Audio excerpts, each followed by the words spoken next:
बिस्मिल्लाहिर्रहमानिर्रहीम। अस्सलाम वालेकुम नादरीन, आप यूट्यूब चैनल देख रहे हैं। मैं इमरान खान हूँ। नादरीन, आपको याद होगा इमरान खान ने एक स्टेटमेंट दिया था और उन्होंने कहा था कि अगर मैं अकेला भी रह गया तो मैं लड़ूंगा, मैं आखिरी सांस तक लड़ूंगा। इस लड़ाई में अगर मैं अकेला बच गया तो फिर भी मैं मुकाबला करूंगा, मैं पीछे नहीं हटूंगा। ये इमरान खान ने क्यों कहा था? आप गौर कीजिए, पाकिस्तान में बहुत सारे सियासतदान गुजरे हैं। ये बात कभी आपने बेनज़ीर भुट्टो के मुंह से नहीं सुनी, जरदारी के मुंह से नहीं सुनी, नवाज शरीफ के मुंह से नहीं सुनी, क्योंकि उन सब की लड़ाई सियासी थी। वो सारे ये जानते थे कि पब्लिक उनके साथ होगी तो वो लड़ाई लड़ेंगे।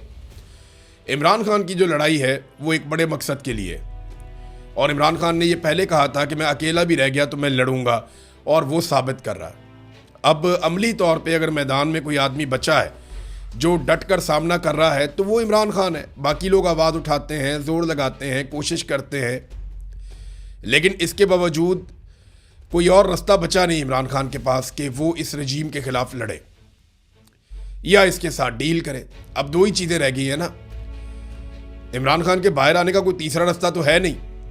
या तो डील की जाए इसी एस्टेब्लिशमेंट के साथ, या फिर इमरान खान साहब इस एस्टेब्लिशमेंट को शिकस्त दे दें और डटे रहे, खड़े रहे इस एस्टेब्लिशमेंट के खिलाफ। फिलहाल कोई काबिल जिक्र जद्दोजहद अभी बाकी नहीं है, और इमरान खान के नाम के ऊपर सिर्फ जलसे जुलूस हो रहे हैं। जो इमरान खान ने स्ट्रीट मूवमेंट का कहा था वो अभी तक शुरू नहीं हुई। सुहेल अफरीदी भी अब उसी तरह की तनकीद की जद में आ गए हैं, जैसी तनकीद अली अमीन गंडापुर पे शुरू हुई थी गुज़िश्ता साल। बस उसी तरह के हालात अब सुहेल अफरीदी के भी होते चले जा रहे हैं, और वो बहुत तेज़ी से उस तरफ बढ़ रहे हैं, क्योंकि स्ट्रीट मूवमेंट में इमरान खान साहब ने जो हुक्म दिया था उस पर अमल दरामद नहीं हुआ, और वो कोई भी तहरीक शुरू करने में कामयाब नहीं हुए।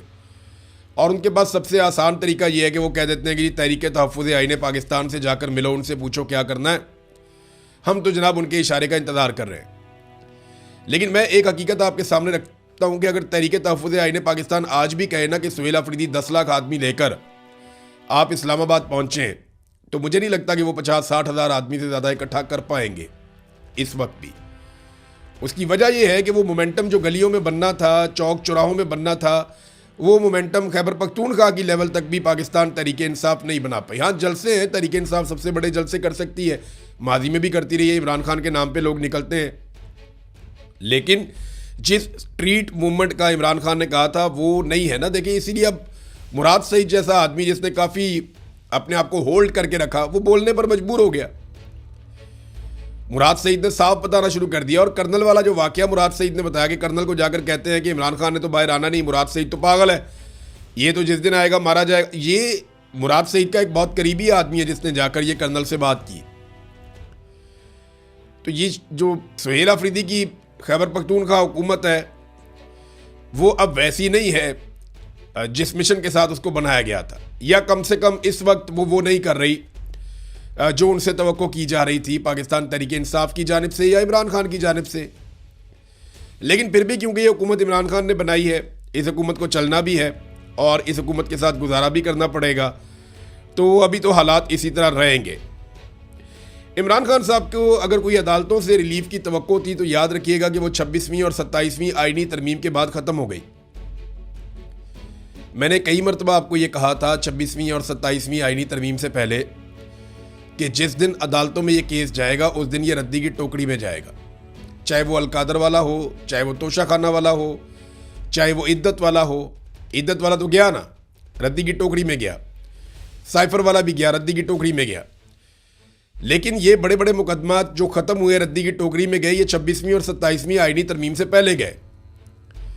26वीं और 27वीं आईनी तरमीम के बाद जो अदलिया के साथ कर दिया गया, यानी 6 ऐसे जजेस थे जिन्होंने कहा कि पाकिस्तान की एजेंसियां हमें तंग कर रही हैं, हरासा कर रही हैं। 3 को ज़बरदस्ती ट्रांसफ़र कर दिया, 1 को नौकरी से निकाल दिया, 1 पे रेफरेंस है, और 1 ने माफ़ी तलाफ़ी कर ली। ये तो इन्होंने निशान इबरत बना लिया, जजों से बदला ले लिया और पूरे निज़ाम को पैगाम दे दिया कि हमारे खिलाफ जो भी जाएगा उसके साथ हम यही करेंगे। और ये सिलसिला रुक नहीं रहा। इमरान खान इस अदलिया के ज़रिए कभी बाहर नहीं आ सकता जब तक कि एस्टेब्लिशमेंट को दीवार के साथ नहीं लगाया जाएगा। अगर एस्टेब्लिशमेंट पीछे हटेगी तो इमरान खान की रिहाई होगी। दो ही सूरतें, या तो एस्टेब्लिशमेंट को दीवार के साथ लगाना पड़ेगा, उन्हें मजबूर करना पड़ेगा कि वो पीछे हट जाएं, उन पर दबाव डालना पड़ेगा, और दूसरा रास्ता ये है कि एस्टेब्लिशमेंट के मुतालबात मानकर इक़्तिदार ले लिया जाए और इज़्ज़त हमेशा के लिए गंवा ली जाए। दूसरा आसान रास्ता ये है। नाज़रीन, इमरान खान साहब ने जब रजीम चेंज ऑपरेशन हुआ था तो तब एक और बात भी कही थी और आज वो बात सच साबित हो रही है। इमरान खान ने जब शहबाज शरीफ को वज़ीर-ए-आज़म मुसल्लत किया गया ना, तो इमरान खान ने तारीखी बात कही थी। उन्होंने कहा था कि अब इस मुसल्लत शुदा निज़ाम को हज़म करने के लिए हर इदारे को तबाह किया जाएगा, क्योंकि अवाम इसे कबूल नहीं करेगी और फिर इदारों को तबाह करके ये हर चीज़ को अपनी मर्ज़ी के मुताबिक बनाएंगे। अब नतीजा आपके सामने है।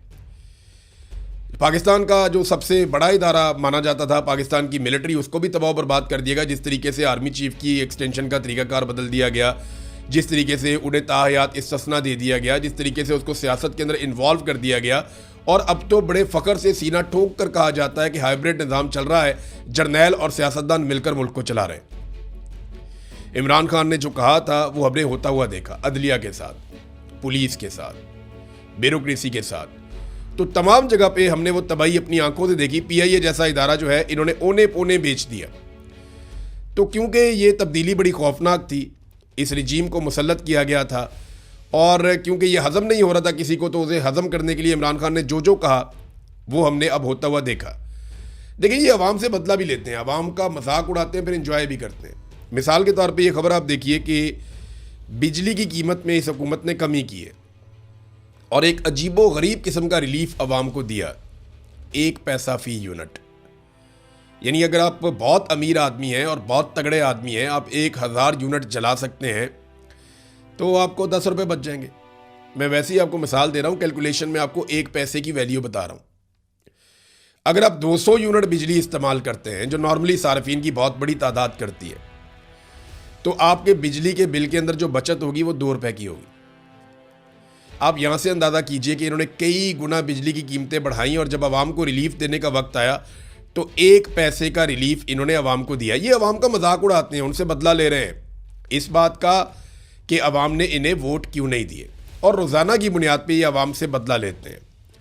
मरीम नवाज़ ने कल एक दावा किया, बहुत अजीबोगरीब किस्म का दावा कर दिया जी मैं तनख्वाह नहीं लेती। तो मरीम नवाज़ तनख्वाह तो नहीं लेती, लेकिन फॉर्म 47 ले लेती है, जाली हुकूमत ले लेती है, महर शराफत से इलेक्शन हार के सीट ले लेती है, अय्याशी वाला लग्जरी जहाज़ अरबों रुपए का वो ले लेती है।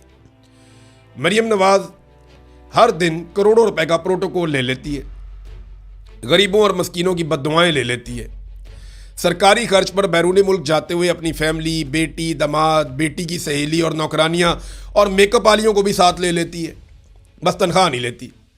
अपनी काबीना और ब्यूरोक्रेट्स के लिए नई और लग्जरी गाड़ियां ले लेती है, बस तनख्वाह नहीं लेती।